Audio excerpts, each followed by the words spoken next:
김민재가 소속된 뮌헨은 덴마크 원정에서 2대1로 승리를 거두면서 챔스 조별 예선을 2승으로 장식하고 돌아왔습니다.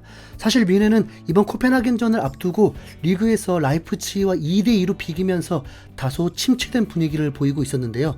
특히 갑자기 독일의 레전드로 불리는 마테우스가 김민재를 비판하기도 하면서 어이없는 상황이 연출된 겁니다.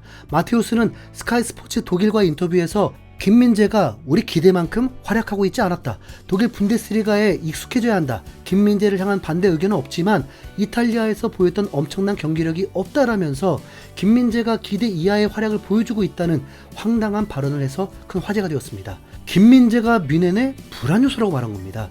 라이프치히전 무승부의 원인이 김민재라는 듯 올해 뮌헨 1년차인 김민재가 기대 이하라면서 경기력이 별로라고 비판을 했다는 건데, 실제 김민재는 지난 라이프치히전에서 패스 성공률 92%를 기록한 것은 물론이고 리커버리 12회로 양팀 통틀어 최다였는데 도대체 어떤 활약이 기대 이하라는 건지, 설마 아직 골을 못 넣어서 그런 건가요? 네, 그렇다면 인정할 만하긴 한데 마테우스는 그런 의미로 말한 건 아닌 듯 합니다.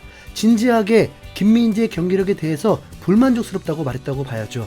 그런데 그럼 그런 김민재에게 밀려서 주전으로 못 나오고 있는 데리우트는 뭔가요? 네.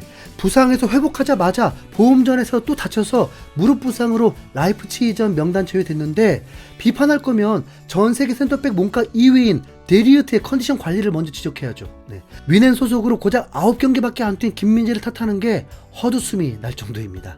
그리고 1억 파운드 넘게 데려온 케인은 라이프치히전에서 페널티킥을 넣는 거 말고는 필드골 득점이 없었던 것도 지적해야죠. 우선 나폴리 때와 좀 다릅니다. 뮌헨 동료들은 수비 자체를 별로 안 하고 김민재가 독박 수비를 하고 있습니다. 김민재가 아무리 완벽한 수비를 펼치더라도 빈 곳이 너무 많아요. 네, 거기다 공격수들이 골을 넣지 못하면 무승부가 끝인데, 네, 라이프치히전 무승부가 김민재 탓이다? 네, 이건 해도 너무 억지 비판입니다.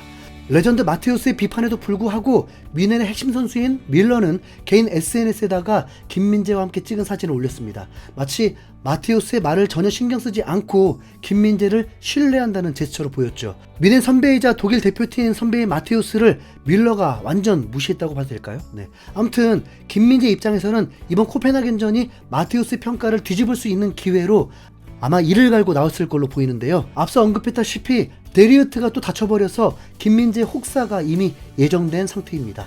케인과 김민재를 영입하면서 올 시즌 뮌헨은 3관왕을 목표로 한다고 봐야 할 것 같은데, 데리우트 없이 우파메카노와 김민재가 유럽대항전 포함 3-4개 대회를 다 치른다면 분명 컨디션 관리에 문제가 있을 겁니다.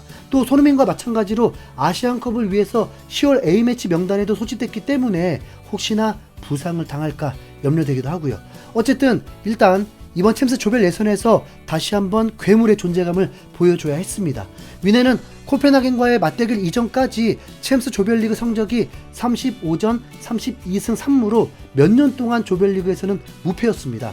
뮌헨은 코펜하겐을 상대로 평소와 같은 4-2-3-1 포메이션을 고수했는데요. 데이비스, 김민재, 우파메카노, 마즈라위, 키미, 라이머가 3선을 구성했고 코망, 무시알라, 사네가 2선, 케인은 원톱으로 완전 베스트 멤버를 가동했다고 봐야 합니다. 올 시즌 UEFA 랭킹을 기준으로 하면 뮌헨은 맨시티에 이어서 2위에 올라있는 팀이고 코펜하겐은 39위로 무려 37계단 차이인데, 쉬어가는 경기라고 전혀 생각하지 않고 전력으로 상대하려고 마음을 먹고 나왔습니다. 오는 9일 월요일에 프라이부르크를 상대로 또 리그 경기가 예정되어 있음에도 불구하고 강행군을 선택한 투의 감독입니다. 아마 이후에 A매치 휴식기가 있기 때문에 선수들이 다소 피곤하더라도 최고의 전력으로 성적을 챙기겠다는 의지인 것 같습니다. 그러나 이 빵빵한 선발 멤버가 무색하게도 뮌헨은 전반전 내내 코펜하겐을 상대로 단 1득점도 올리지 못하는 굴욕을 겪었죠. 전반전 당시 점유율이 64대36으로 높았는데 슈팅 개수는 5대4로 1개 차이밖에 안 났고 유효 슈팅은 코펜하겐이 2개, 뮌헨이 1개로 오히려 정확도가 더 떨어지는 모습이었습니다.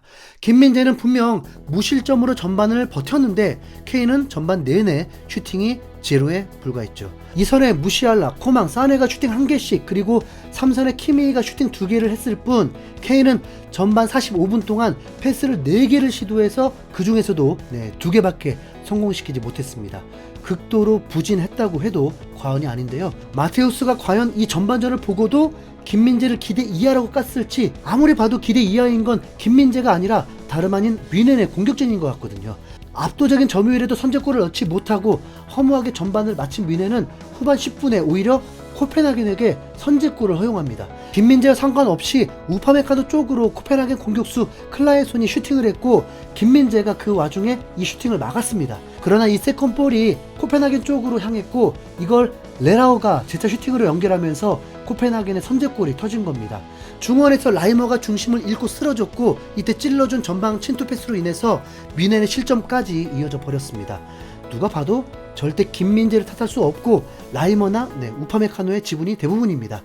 뮌헨 공격진들은 먼저 일격을 맞은 뒤에야 뒤늦게 정신을 차렸는지 갑자기 각성해서 후반 21분에 드디어 동점골을 터뜨렸습니다. 무시알라가 신들린 개인기로 돌파를 한 끝에 오른발 슈팅으로 마무리한 겁니다. 이어서 후반 37분에는 함께 엄지척을 했던 밀러가 문전까지 드리블 돌파를 한 끝에 쇄도하던 테렉에 어시스트를 해주면서 겨우 2대1로 역전에 성공하는 뮌헨인데요.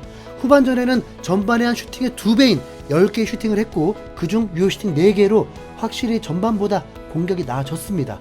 그런데 정말 충격적인 사실이 뭐냐면 케인이 전후반 통틀어서 슈팅 제로였다는 거죠. 최근에 케인에 대한 기사가 나오면서 토트넘 2위, 뮌헨 3위가 되고 토트넘 기세가 하늘을 찌르더니 케인이 후회하고 있지 않을까 하는 기사도 나오기도 했는데 실제로 사네가 너무 독단적인 플레이를 하면서 호흡이 전혀 맞지가 않습니다. 그러니까 케인이 토트넘 때와 똑같이 2선에 내려오는 플레이가 나오기도 하죠. 김민재는 경기 이후 각종 평점 사이트에서 뮌헨 최고 평점을 기록하는 맹활약을 펼쳤습니다. 슈퍼스코어에서는 평점 7.7점을 줬고 후스코드닷컴에서는 평점 7.6점을 주면서 독점을 한 무시알라나 텔보다도 더 높은 점수로 이번 승리의 수훈갑으로 선정된 겁니다. 또 다른 평점 사이트인 풋몹에서도 8.4점을 받은 마즈라이에 이어서 8.3점으로 뮌헨에서 유의하게 평점 8점이 넘었습니다. 풋몹 기준 K는 슈팅 제로, 태클 성공 제로, 패스 13개 중에 7개 성공, 크로스 성공 제로인데 평점 7.2로 꽤나 높게 나왔는데요. 이게 객관적인 평가가 맞는지 의문입니다. 원톱 공격수가 골 어시스가 하나도 없는데 평점 7점이 넘는 게 좀 이상하죠. 마테우스 또 뭐라고 할지 굉장히 궁금하네요. 김민재 활약에 한번 집중해 보자면 김민재는 99개의 패스 중에 91개를 성공시켰고 찬스 메이킹도 1회를 기록했습니다. 공격 진영으로 패스도 15개나 찔러줬고 롱볼 성공률도 67%로 매우 준수했죠. 걷어내기 5회, 가로채기 3회, 리커버리 11회로 수비에서도 당연히 뛰어난 활약을 보이면서 왜 자신에게 괴물이라는 별명이 붙었는지를 경기력으로 증명한 김민재입니다. 그런데 좀 불안할 정도로 김민재 너무 출전 시간이 많은 것 같은데요. 주말 경기도 출전할 수밖에 없는데 미안하지만 김민재는 전에 국가대표로 오해를 불러일으킨 사건도 있으니까 그냥 다 뛰어. 너 없으면 베트남한테도 실점할까 두렵다. 아이고. 김민재 무조건 철인되길 응원합니다. 이상 흰수염고래였습니다. 감사합니다.